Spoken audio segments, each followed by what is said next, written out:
¿Cuál es la situación en el Hospital Pena en el día de hoy, más que nada vinculado al área que vos coordinás, que es el de enfermería? Bien, la situación es compleja, digamos, como todo el sistema sanitario, pero bueno, teniendo en cuenta esto que vos mencionabas recién, con el cierre parcial de la guardia del hospital municipal, eso genera, digamos, que se congestione nuestro hospital. Nosotros recordemos que, bueno, al disminuirse la atención en el hospital municipal, el único hospital público que queda es el Hospital Pena en Bahía Blanca, y nosotros además tenemos que responder a las 15 localidades que conforman la región sanitaria número 1. ¿Sí? Entonces, Ujú. realmente se ha visto un aumento de la demanda y bueno, nosotros al momento, desde las autoridades se ha decidido, digamos, no solamente afrontar lo que tenemos actualmente, sino también ver las posibilidades de aumentar camas y seguir, digamos, sosteniendo el sistema sanitario. Lo cual, bueno, es preocupante, digamos, porque no sabemos hasta dónde el sistema va a tolerar toda esta situación que se está viviendo, ¿no? Ujú. Elba, ¿cómo estás? ¿Qué Buenas tal? noches. Sí, Eh, yo creo que hace falta todavía, y no lo hemos visto mucho, para que la gente realmente tome conciencia de lo que está pasando, que más de uno se tome un tour en las terapias o en las clínicas para ver cuál es la situación. Me gustaría, y sin entrar en detalles, obviamente, porque la intención no es el morbo, pero que nos describas lo que es estar en una terapia, lo que es estar en una sala de clínica de pacientes COVID, en este caso en el Hospital Pena. ¿Cómo es un día, por ejemplo? sí, la verdad es que, bueno, esto también yo lo he descrito desde mi lugar como también al haber padecido la enfermedad. Esta enfermedad es una enfermedad bastante cruel en el sentido de que nos aísla de todos. Si bien nosotros en el hospital ya hace un par de meses empezaron a trabajar protocolos desde la humanización del cuidado, digamos, para que tanto el sujeto de cuidado como su familia puedan tener cierto acercamiento a través de, por ejemplo, las videollamadas, el teléfono, o en algunas situaciones muy críticas se hace pasar a la familia, ¿sí? Pero bueno, eso genera, digamos, toda una situación, obviamente, de mucho estrés para todos. El familiar, primero que no se puede pasar de manera, digamos, indeterminada, digamos, cualquier cantidad de personas. Se elige una persona de la familia, la más significativa para el sujeto de cuidado, que pase con todas las medidas de protección. Es decir, que el familiar tiene que pasar completamente vestido como nos vestimos nosotros, con todos los EPP. Eh, con respecto, entonces, bueno, eso, digamos, genera un montón de alteraciones, tanto en la familia como en el sujeto. Yo creo que, si bien obviamente que el área crítica es fundamental, digamos, es de mayor impacto, ¿sí? El trabajo, digamos, comienza desde la puerta, que sería el sistema de emergencia, ¿sí? Nosotros en enfermería tenemos lo que se denomina, digamos, el triage de enfermería, que es un consultorio en donde el enfermero valora al sujeto que viene a hacer la atención y de ahí se lo clasifica en esto que ustedes conocen con los colores, ¿no? Verde, amarillo o rojo. Ya ahí, pensemos que en el servicio de emergencias tenemos nosotros dos triages, uno para patologías generales y otro respiratorio. El enfermero que está en el triage respiratorio está durante 6 horas o 3 horas, porque en realidad tratamos de que se rote, todo vestido con SPP, recibiendo personas con sintomatologías respiratorias, o sea, completamente expuesto durante todo el tiempo. Eh, si se determina que es un sospechoso de COVID, ingresa a una habitación, ¿sí? Y bueno, completamente aislado, esto que decíamos hoy, apartado de su familia, eh, y el personal de salud, obviamente, que ingresa, pero se trata de comprimir, digamos, o de juntar todas las actividades para ingresar lo menos posible, ¿sí? Por la exposición del personal y también por el cuidado del recurso que es finito, ¿sí? Si bien ahora no tenemos el problema que teníamos el año pasado, que había mucha más escasez de elementos de protección, porque incluso no se conseguían en el mercado, ahora tenemos un poquitito más de margen, pero bueno, de todas maneras, ante estos números que estamos teniendo, eh, bueno, no sabemos cuánto van a durar estos elementos. De acuerdo a la complejidad del cuadro, puede pasar a una sala de cuidados intermedios, es decir, una sala común, ¿sí? O a cuidados críticos. Por lo general, el sujeto que está en el área de cuidados intermedios puede tener requerimientos de oxígeno, pero con dispositivos menos invasivos, es decir, una cánula nasal, una máscara de Venturi, por ejemplo. Ahora también se están usando otros dispositivos, como el Helmet, que es como un casco, no sé si lo han visto. Creo que hay un periodista que lo tuvo, la PEWE, exactamente. Esos dispositivos administran oxígeno de manera menos invasiva. Cuando el cuadro se va deteriorando, digamos, ahí pasa al área de cuidados críticos o terapia intensiva, en donde ahí el sujeto es inducido en coma farmacológico y totalmente invadido, con procedimientos invasivos como puede ser la intubación orotraqueal, que es un tubo que va desde la boca a la tráquea para conectarlo a un equipo de ventilación mecánica, monitorizado con todos los parámetros, ¿sí? Conectado por todos lados, frecuencia cardíaca, trazado electrocardiográfico, saturación de oxígeno, bueno, todo un montón de parámetros. Vías de acceso endovenoso, ¿sí? Para poder administrar estas drogas que por un lado inducen al coma y por otro lado también son de alguna manera terapéuticas. Sonda vesical, ¿sí? Para poder orinar, sonda nasogástrica para poder alimentarse, digamos, es una dependencia completa de los profesionales de salud. Así que bueno, la verdad es que no es nada agradable, por supuesto que no. Por supuesto que también se salvan vidas de esa manera, pero bueno, va generando, digamos, todo un deterioro que después la rehabilitación también es muy prolongada. Entonces, no solamente hay que pensar en el proceso agudo del COVID, sino también en las secuelas que pueden quedar. No sé si te respondí la pregunta o me fui por las ramas, sí. Perdón. No, está bien. Elba, vos planteaste toda esta situación, insisto, estamos hablando con Elba Mancilla, jefa de enfermería del Hospital Internacional Dr. José Pena en la ciudad de Bahía Blanca. Esta situación que algunos profesionales nos han relatado de la última semana y la anterior también, me gustaría que aproveche para contar a la gente que está del otro lado, que tal vez no se toma muy en serio esta situación, cómo es vivir esas horas en la guardia o en los traslados de terapia o el área clínica, cuando te dicen, bueno, desde el siempre están trayendo para internación una persona en un estado crítico, no hay cama. ¿A dónde lo trasladamos? Bueno, llama al privado del sur a ver si lo pueden recibir allá. ¿Cómo se vive en esas horas estando en el lugar sabiendo que son la última opción? Digo, no hay nadie más que pueda ayudar a esa persona que está siendo trasladada. Realmente son situaciones muy estresantes. Bueno, el personal sanitario de traslados, el 107, el Siempre, digamos, todos esos servicios, la verdad es que padecen esta situación, porque pueden estar boyando de un lugar a otro, con el no, llamado por teléfono constantemente, poder ubicar una cama. A veces se genera dentro de la institución digamos, mecanismos para poder mover pacientes, ver sobre el momento, bueno, a ver qué paciente evolucionó mejor para pasarlo a una sala de menor complejidad y liberar esa cama, digamos, es lo que nosotros a veces decimos a cama caliente, ¿no? Digamos, se desocupa una cama, se limpia para poner otro paciente, y realmente es muy estresante, porque para esto también el servicio de emergencia, que es la puerta de entrada, como decíamos, se ve congestionado, cada vez hay muchas más consultas.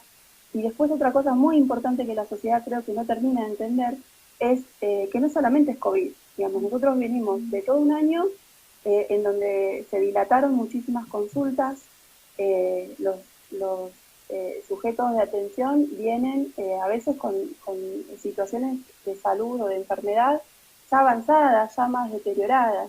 Entonces de repente hoy nos encontramos con pacientes que podrían haber tenido una cirugía programada, electiva, dentro de todo menor, como puede ser, no sé, una cirugía de vesícula, o, no sé, de apéndice, algo común, y termina con una peritonitis, y termina en estado crítico. por haberse dilatado todo este tiempo. Hoy en día, al haberse abierto, digamos, todas las actividades, tenemos mucha más afluencia de politraumas, es decir, por accidentes vehiculares, por ejemplo, riñas callejeras, baleados, apuñalados, ¿no? Por las fiestas, personas alcoholizadas, digamos, es muy grande el espectro. Personas con patologías de salud mental, ese es un gran problema que tenemos también, digamos, que también recibimos y terminamos internando. La pandemia, el aislamiento también ha generado muchas alteraciones en la salud mental, que pareciera que no existen, pareciera que, pero bueno, cuando los ciudadanos tienen esas necesidades, van al hospital. Entonces uno tiene que tratar de darle la respuesta. Hemos tenido en alguna situación, por ejemplo en La Guardia, internados en consultorios, porque las camas estaban todas ocupadas, hasta que se logró mover y conseguir una cama, dar un alta, descomplejizar un paciente, etcétera. Elba, dos consultas en una.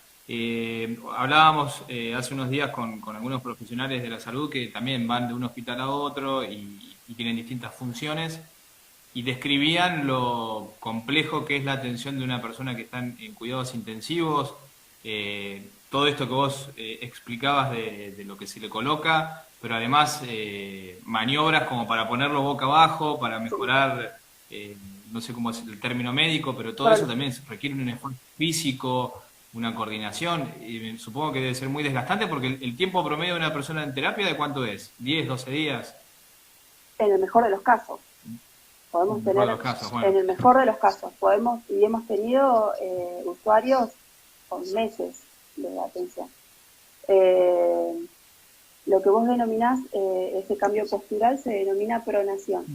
Y realmente la pronación es uno, digamos, de las medidas que está comprobado que favorece a la ventilación y a la oxigenación. Y sí, requiere mucho trabajo, porque imagínate que tenés a una persona, un adulto, con un peso habitual, 80 kilos, pero hemos tenido personas de 120, 130 kilos, con peso muerto, porque están en coma farmacológico, es decir, que no colaboran, no se mueven, y con todos estos dispositivos que yo te digo. Entonces, se necesita de muchas personas para poder pronar a un paciente. Alrededor de 5 o 6 personas, dependiendo el peso de la persona, ¿no? Lógicamente. Nosotros, ya el año pasado, cuando comenzó toda la pandemia, por ejemplo, en el servicio de cuidados críticos, se empezaron a hacer en el mes de marzo, abril, que fue, digamos, como el tiempo que nos dio para prepararnos, hacer simulacros, y en conjunto con los kinesiólogos, los médicos, los enfermeros, se practicaba este sistema de pronación. ¿Por qué? Porque al darlo vuelta por completo, por lo general todos los dispositivos están, digamos, la persona está boca arriba, ¿sí? Los dispositivos están en el frente. Entonces hay que ser muy cuidadosos porque se puede extubar la persona, digamos, se pueden retirar accidentalmente estos dispositivos que son fundamentales para la sobrevida de la persona. Entonces realmente requiere mucha coordinación. Elba, te invito a que te quedes un cachito, la intención era poder escucharlos a los dos, yo voy a intentar controlar un poco el audio desde aquí, si es que se escucha bien. Maximiliano Boiselier, lo estoy diciendo bien, es de la dirección asociada del SIEMPRE, Servicio de Emergencias en Bahía Blanca. Maximiliano, buenas noches, ¿cómo estás? Joaquín Maridón, Matías Ollambor, de Elba Mancilla, de la jefa de enfermería del Hospital Pena. ¿Cómo estás, Maximiliano? Con gusto, bien. Te veía que la escuchabas a Elba y asentías con la cabeza. Digo, esta situación también para ustedes es compleja. Obviamente. Escuché solamente la última parte cuando hablaba de la pronación de los pacientes intubados. Sí, la situación en sí es compleja para todo el sistema de salud. Bien puede decir acá la compañera que en el mismo Pena está la situación laburando a pleno, a full, el municipal también, nosotros también. Recién estaba mirando acá la carta de despacho, 67, 70 salidas en el día desde las 0 horas de ayer. 70 salidas hasta ahora, Maximiliano. Desde las 0 ahora, en 20 horas, 21 horas, 70 salidas. De los 5 móviles. Nosotros contamos con 5 móviles. Uno en el hospitalito de White, otro en Cerri y 3 acá en Bahía Blanca. Y para que todos lo entendamos, del otro lado, Maximiliano, esas salidas normalmente fuera de pandemia, ¿cuántas son en promedio? Y cuando está por ahí, fuera de pandemia, por ahí 40, 45 salidas. Ha habido días, la semana pasada, que hemos salido 80. O sea, se nota muchísimo. No tanto porque sean tantos casos COVID. O sea, muchos consultan también para un control en domicilio. Muchos están siendo seguidos por el sistema municipal o por algunos sectores privados que le hacen seguimiento telefónico, y el paciente, por ahí, cuando siente alguna desmejoría, consulta a la ambulancia del siempre para que vaya a hacer un control a domicilio. Y a veces nos encontramos con pacientes en una situación crítica que requieren derivación. Mati. Yo le quería consultar, Maxi, ¿cómo estás? Bienvenido. Hola. A los dos. Si ustedes observan que ahora hay más casos de gente más joven que el año pasado en el pico de la pandemia. ¿Y qué características por ahí presentan? No sé si es una tendencia, pero ¿qué observan ustedes? De hecho, se está viendo por ahí una menor cantidad de pacientes mayores, como había el año pasado, y un aumento del número de gente joven. Gente joven generalmente lo cursa con forma asintomática o con cuadros leves. Aunque en algún que otro caso me ha pasado de ver gente joven, 30 y pico de años, con cuadros severos que han requerido terapia. Y no eran obesos, y no tenían factores de riesgo conocidos, y ahí te pones a pensar, ¿qué pasó ahí? Uno tan confiado, ¿no? Porque también cuando vos sos joven crees que sos inmortal, que sos invulnerable. Y no te cuidás, pero hoy por hoy también hay que pensar en el que tenés en tu casa, en el abuelo que tenés al lado, o es así. Ellos para no le pasa nada, pero lo llevan consigo y lo desparraman. Por eso la importancia por ahí de los cuidados. Elba, ¿vos qué has observado en el hospital? Sí, también coincido, digamos, creo que este último tiempo se han visto más personas jóvenes, de 37, 40 años, e incluso algunos en estado crítico, y como dice acá el compañero, sin factores de riesgo aparentes. Así que creo que lo que tiene también, una de las características que tiene este virus es lo impredecible que es.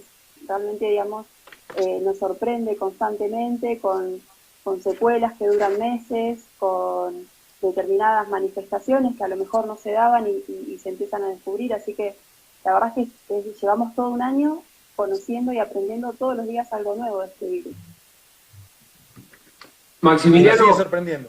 Le preguntábamos a Elba al principio de la nota cómo vivían ellos y ellas, en el caso de la enfermería, dentro del hospital, la recepción de un paciente. En el caso de ustedes, chofer de ambulancia, personal de emergencia, personal médico que está subido adentro de la ambulancia y desde el área de recepción del hospital le dicen no hay lugar. ¿Cómo se vive ese momento? Porque ha ocurrido en Bahía Blanca en algunas oportunidades en las últimas 2 semanas. Ha ocurrido, y varias veces que sí, tenemos por ahí el rechazo de muchos nosocomios y estamos por ahí 3 horas y a veces más hemos estado con un paciente arriba. ¿3 horas paseando? Paseando, dando vueltas. No. Generalmente vos vas a asistir al paciente. Muchas veces, cuando ves que viene difícil la mano, lo tenés me ha pasado a mí muchas veces que por ahí ya lo empezás a medicar, lo empezás a tratar, mientras esperás el ingreso. Por ahí otras veces lo subiste pensando que iba a ir rápido y resulta que por ahí no hay ingreso. Por ejemplo, un paciente PAMI generalmente tiene asignado una cápita, pero pasa, y ha pasado no muchas veces, que está saturado el hospital que le corresponde y ese hospital te firma, por ejemplo, que no puede aceptártelo. Entonces vos tenés que ver dónde. Y generalmente recaen en los públicos, te lo puedo decir acá, Elba, generalmente van al PENA o al municipal, que son, la verdad, los 2 hospitales donde termina yendo mucha gente hasta con obra social por ahí, por la saturación que hay, por cómo trabajan también, por la calidad de la atención. pero termina absorbiendo el sistema público, y obvio porque estás todo saturado, no es porque no quieran, porque la verdad que los informes, las camas están a cama caliente, como se dice, sale uno y entra otro. Entonces hemos estado esperando un tiempo. Obviamente está acompañado de enfermeros, médicos, se le empiezan a hacer las atenciones en la ambulancia, pero no es lo mismo que la atención en un centro de mayor complejidad, ¿no? Sigue siendo una ambulancia, por más bien equipada que esté. Yo les quería preguntar a los dos, digo, nosotros estamos en la calle desde el marzo, con Joaquín, por nuestra función, ¿no? Trabajando en los medios, en la calle, y la verdad que llega un momento y decís, estoy podrido de esto, estoy cansado, agotado. ¿Cómo describen lo que les está pasando a ustedes? Bueno, imagino que también están exhaustos, ustedes y todos los compañeros que forman parte de su grupo de trabajo.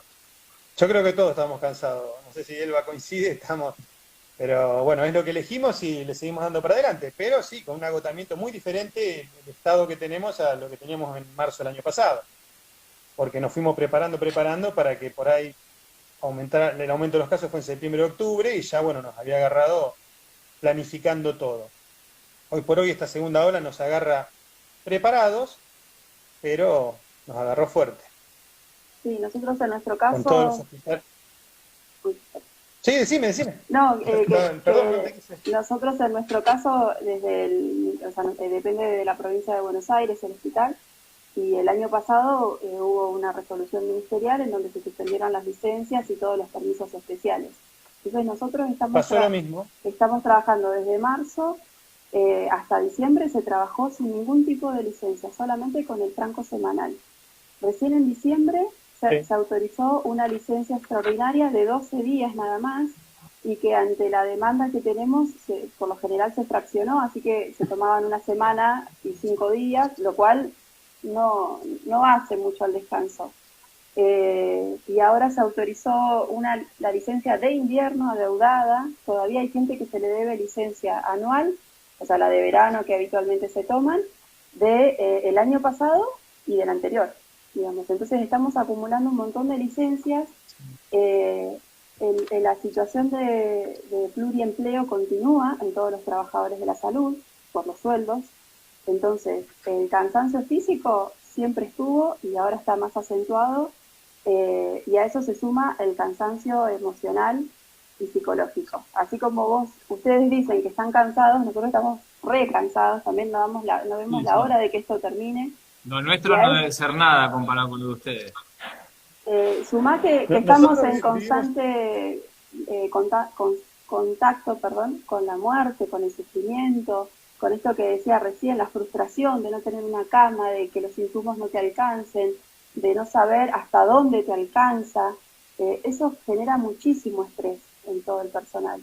Y esto requiere un trabajo en equipo, así que es generalizado, digamos, en los médicos, en los enfermeros, en los kinesiólogos, en los farmacéuticos, en la gente, los bioquímicos. Los bioquímicos es importantísimo lo que hacen. Bueno, todo el equipo está con la camiseta puesta. Todos, maestranza, todos. Exactamente. La limpieza de los lugares críticos, todos se tienen que proteger, ponerse su traje de protección, el EPP, seguir los protocolos. Es todo más estresante también. En un principio cuando iban, por ahí ahora están más estables los protocolos, pero en un principio iban cambiando, y eso vas haciendo una cosa, después tenés que empezar al otro día a hacer otra. Eso también cansa, eso desgasta. A nivel municipal, yo estaba en el hospital municipal hasta fin de enero, y fue exactamente lo mismo. Nos suspendieron las licencias, que después las dieron en diciembre. Y por ahí, si uno lo piensa en retrospectiva, todo empezó en septiembre, por ahí se podrían haber dado las licencias de a poco, pero bueno, se preveía por ahí que iba a arrancar antes, y no, bueno, arrancó septiembre, pero bueno, trabajamos a fin de año. Elba, Maxi, los quiero invitar a los dos, ya estamos cerrando porque les hemos sacado bastante tiempo, en el caso de los dos laburando. Una reflexión de ambos, analizando un poco el contexto actual de lo que vieron en las últimas 48 horas. No sé si tienen Twitter, no sé si miran medios de comunicación, no sé si han visto las manifestaciones a favor y en contra, principalmente en contra de las medidas restrictivas, la situación de la educación. Digo, cuando ven en todo lo que se convierte la pandemia por fuera de lo que son ustedes, que son los que están intentando que esto no se vaya al demonio. ¿Qué es lo primero que se les pasa por la cabeza? Si podés empezar, Maxi, y después cerramos con Elba. Mira, yo me pongo a pensar por ahí en la gente, en el trabajador, se comprende, en el comerciante, que por ahí obviamente no aguantaría otro cierre. Si te pones a pensar fríamente desde nuestro punto de vista, y se necesitaría cerrar, limitar el tránsito para cortar un poquito, al menos disminuir la transmisión y dar un respiro para que se liberen camas, para tener más espacio, para prepararnos un poquito. Pero, ¿qué se le puede decir? La gente también tiene que vivir, tiene que comer, yo lo entiendo. Yo iría haciendo lo que es fraccionadamente para cerrar lugares críticos. Por ejemplo, yo entiendo los boliches, los bares, todo eso, yo sé que también tiene que vivir, pero hoy por hoy son un gran centro donde confluye mucha gente. Entonces vos decís, bueno, ahí por ahí puede cortar durante 15 días el contagio. Después hay otras cosas que es difícil, obviamente no podés cerrar los mercados para que la gente vaya. Hoy por hoy con circulación comunitaria te podés contagiar en cualquier lado. Pero si uno pudiera limitar un poquito la circulación, ahí nos daría un respiro para acomodarnos un poquito mejor. No sé si opina lo mismo Elba, pero es muy difícil hablarlo en general. Uno ve las manifestaciones de comerciantes y dice, bueno, tienen razón, tienen que llevar el pan a la casa. Pero desde el punto de vista de nosotros lo miramos y decimos, por favor, que esto pare, que se guarden, que se metan en la casa, que se cuiden, que se pongan el tapaboca, que mantengan el distanciamiento, que no se junten con los abuelos, porque va a llegar un momento donde va a haber que decidir quién va a entrar a la terapia y quién no. Ahora se le trata de brindar esa posibilidad a todos, pero llegado el momento, pensando a futuro en que tengamos que elegir entre una persona de 70 y pico y una persona de 40, y eso es terrible pensarlo. Pero bueno, que la gente tome conciencia y aunque sea que se cuide cada uno, sumando su granito de arena, manteniéndose el distanciamiento, protegiéndose, no juntándose demasiada gente, al menos manteniendo el distanciamiento, yo creo que podríamos aliviar un poco la cosa. Pero bueno, es conciencia social. Yo entiendo, pero están cansados, que algunos dudan, que hasta aparecen videos cuando te muestran hospitales vacíos. Justamente un hospital que yo conozco, me formé en Buenos Aires y sé que esa no es la parte de la guardia, pero ¿entendés? Y vos entendés como hay gente, no sé si qué le pasa por la cabeza para hacer esas cosas, pero hay otra gente para que se queja con razón, uno lo entiende. Pero haría falta de tener un poquito la rueda y así nos acomodamos un poquito, hablándolo en palabras sencillas, no sé si ahora fui demasiado simple. ¿En tu caso, Elba? No sé qué opinas. Sí, es difícil, digamos, tomar una postura, porque, bueno, también si uno tiene un concepto más holístico de la salud, digamos, entendemos que la salud no solamente es un cuerpo enfermo, sino también que hay ciertos determinantes sociales que influyen en la salud, y eso es el trabajo, la educación, el ocio y todo lo que tenemos. Entonces, bueno, a veces pareciera que nosotros nos posicionamos desde un lugar más biologicista, pero bueno, digamos, hay que determinar prioridades en este momento. Creo que también, en función de esto que vos decías de los medios, me parece que la pandemia, las restricciones se politizaron, y creo que acá hay que correrse de la política, y si no pensar en una política sanitaria. Digamos, acá habría que correrse del partidismo, mejor dicho, y pensar en una política sanitaria. La grieta que habitualmente escuchamos la vemos en estas determinaciones que hacen a las medidas que son para prevenir. Entonces tenemos los que están a favor, los que están en contra. También hay una nueva movida, que yo la verdad es que, bueno, no quiero ofender a nadie, ¿no? Pero esto de la gran verdad, de teorías conspirativas, del nuevo orden mundial, bueno, un montón de cosas que la verdad es que, como decían hoy, los invitaría a venir a una terapia intensiva y ver cómo están estas personas. Los invitaría a subirse a una ambulancia y recorrer 2 o 3 horas con una persona que le falta el aire, que no sabe ya qué hacerle. Digamos, realmente son situaciones críticas. No quiero, digamos, generar pánico, ¿no? Pero bueno, sí tomar conciencia. Entonces creo que también acá hay una cuestión de conciencia individual y colectiva. Vamos a pensar que lo que hago o dejo de hacer no solamente me afecta a mí, sino le afecta al otro. Entonces, acá está esto de todas las medidas que tenemos que tomar. Si empezamos a ver, como típico argentino, ¿no? Bueno, pero el otro, pero el boliche está abierto, pero... Bueno, entonces así no vamos a ir a ningún lado. Y lo que a mí me da más temor es también pensar en las secuelas que pueden llegar a quedar en nuestros profesionales de la salud. Bueno, porque ya se están viendo personas con alteraciones en el sueño, alteraciones en la alimentación, síndrome postraumático, cuadros de ansiedad. Bueno, entonces, también con lo de la famosa frase de quién cuida al que cuida, digamos, nosotros damos todo por cuidar al otro. ¿Y quién nos cuida a nosotros? Entonces acá me parece que también la sociedad tendría que ser un poco más empática, porque nosotros realmente estamos dando todo. Es así.